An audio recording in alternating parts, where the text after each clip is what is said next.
নমস্কার সবাই, চলে এসেছি একটা নতুন ব্লগ নিয়ে আপনাদের সকলের জন্য। আশা করি আপনারা সকলে খুব ভালো আছেন। আজকে হচ্ছে সোমবার আর এখন বাজে সকাল 7টা। এই দেখুন, আনাবও উঠে পড়েছে আর উঠে পড়ে শুরু হয়ে গেছে ওর দুষ্টুমি। সকাল থেকে ও দুষ্টুমি শুরু করে। কে বলবে যে ওর জ্বর ছিল, রাত্রিবেলা অনেক ভমিটিং করেছে, তাই আজকে আর স্কুলে যায়নি। কিন্তু ওকে দেখে কারোর বলার সাধ্য নেই যে ওর শরীরটা খারাপ। সারা মাথায় স্কেচ পেন দিয়ে লিখে ফেলছে। এই যে খাচ্ছে রবিবা। রবিবাটাও এখনও ফিডিং বটলই খেতে পছন্দ করে। এখানে আমি একটুখানি নিজেদের জন্য ব্রেকফাস্ট বানিয়ে নিচ্ছি। জানি সকাল সকাল ম্যাগি খাওয়াটা একদম হেলদি নয়, কিন্তু মাঝে মাঝে ইচ্ছে করে না একটু অন্যরকম খেতে। আমি চা খাই না, দীপ্তনীল একটু চা খায়, তো ও মেনলি ব্ল্যাক টি খায়, তো ওর জন্য বসিয়ে নিয়েছি চায়ের জল। আর আমি আর দীপ্তনীল একটু ম্যাগি খাবো, আর আনাফ খাবে আলু সেদ্ধ আর ভাত।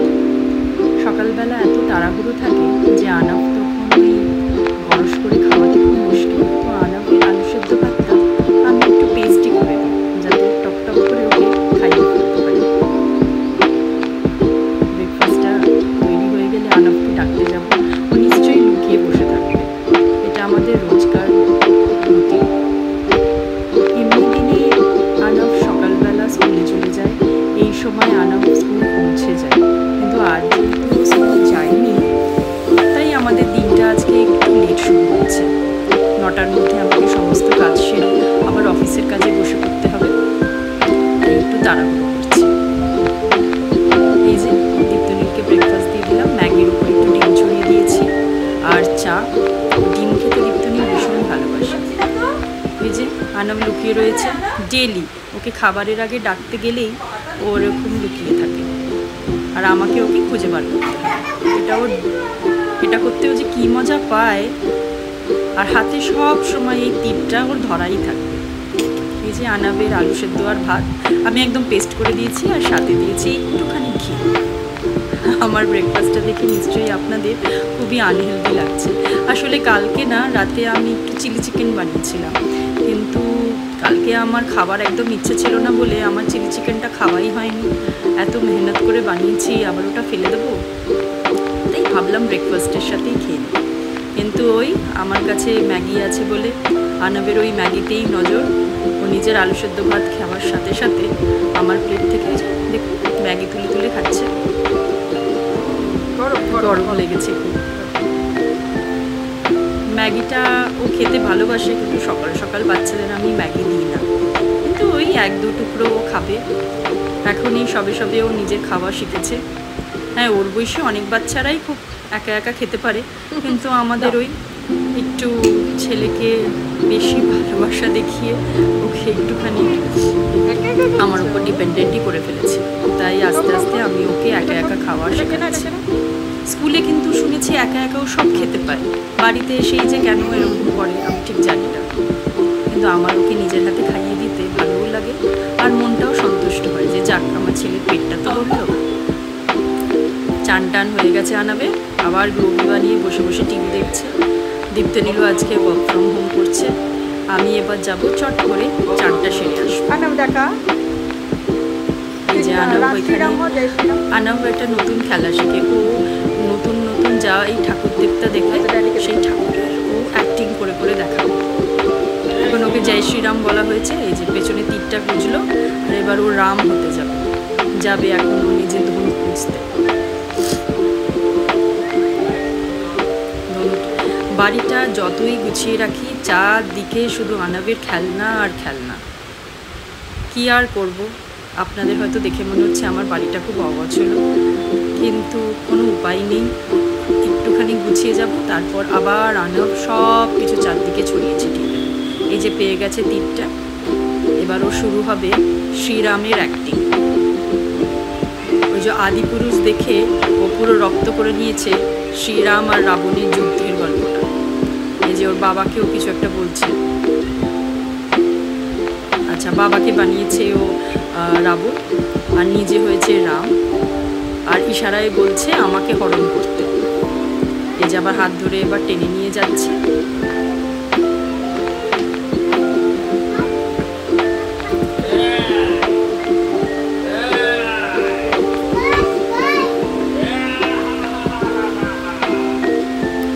খুব সুন্দর এম করে মারতে পারে এইটুকুনি ছেলে। এটা তো খুব কাছ থেকেই এম করছে, কিন্তু বন্ধুকেও খুব সুন্দর করে এম করতে পারে। এবার আমাকে বলছে ওর পাশে সীতা সেজে বসতে।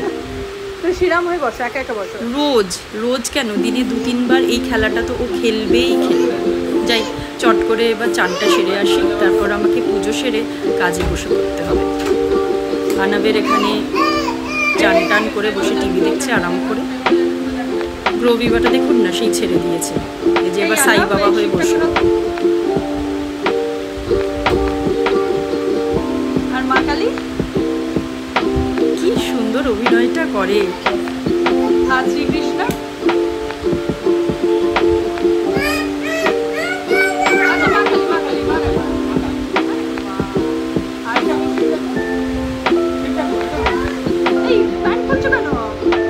এই প্যান্টটা ও থেকে থেকেই খুলে ফেলে। আসলে অনেকদিন ডাইপার পরেছিল তো, ও ডাইপারই যেন বেশি কমফোর্টেবল হয়ে গেছে। এই যে আমার চান হয়ে গেছে, এবার আমি পুজো করে ফেলেছি। পুজো করছি আসলে।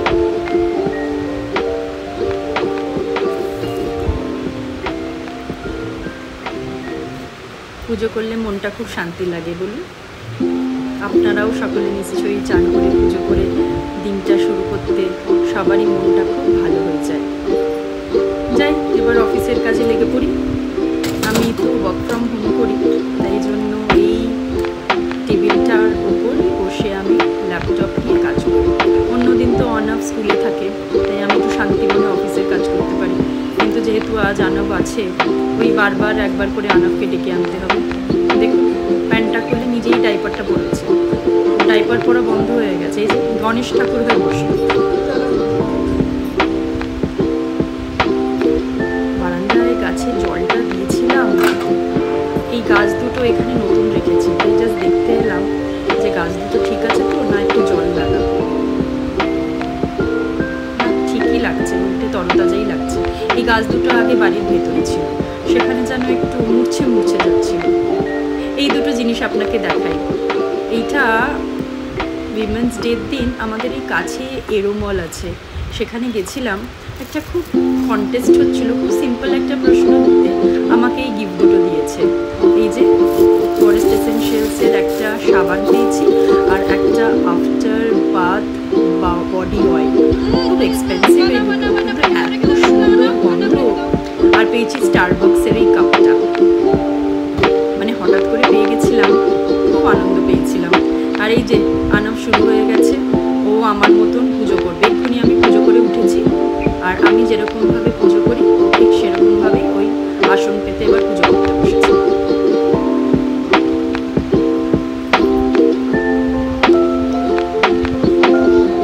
আমার ব্লগিং শুরু করার মেন যে অনুপ্রেরণা, সেটা হচ্ছে আমি আসলে আনাবের এই কিউট কিউট মোমেন্টসগুলো ধরে রাখতে চাই। যেমনি ধরুন সবাই ডায়েরিতে লিখে রাখে, কিন্তু ডায়েরিটা হয়তো আনাব বড় হলে পড়বে না, বা ডায়েরিগুলো হারিয়ে যাবে। কিন্তু আমার মনে হয় যে আনাবের এই মুহূর্তগুলো আমি যদি ক্যাপচার করে রাখতে পারি, হ্যাঁ এমনি ভিডিও করে রাখতে পারি। ইনফ্যাক্ট এমনি ভিডিও আমি করি অনেক, বা আমার হাজব্যান্ড তো সবসময় ভিডিও করছে। কিন্তু এই ব্লগের মাধ্যমে ও দেখতে পারবে যে ওর দিনগুলো কীরকম কাটতো ছোটোবেলায়। ও কীরকম দুষ্টু দুষ্টু কাজ করতো, কীরকম মিষ্টি মিষ্টি কাজ করতো, ওর মা কেমন ছিল। তো খুব ভালো লাগবে আমার মনে হয় ও যখন বড় হবে। আসলে আমার নিজের খুব দেখতে ইচ্ছা করতো যে আমি ছোটোবেলায় কীরকম করতাম, বা আমার মা ছোটোবেলায় আমায় কীরকমভাবে খাইয়ে দিতেন। তো যখন আমার কাছে এই অপশনটা আছে, আমার মনে হলো আমি যদি আনাবের এই মুহূর্তগুলো ধরে রাখতে পারি, তাহলে কতই না ভালো হবে। তাই এই ব্লগিংটা শুরু করার পেছনে আর কোনো কারণ নেই, শুধু এই একটাই কারণ যে আনাবের সব মুহূর্তগুলো আমি যদি ধরে রাখতে পারি, আর বড় হয়ে ও যদি এটা দেখে আনন্দ পায়, তাহলে কত ভালো লাগবে আমার। এই যে এখন মন্ত্র পড়া শুরু করেছে, কারণ রোজ দেখে আমি এই বইটা থেকে পড়ি।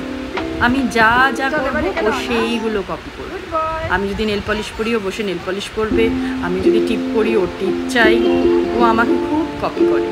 আচ্ছা এবার রেখে দাও, এবার রেখে দাও। হয়ে গেছে হয়ে গেছে, নমো নমো, রেখে দাও।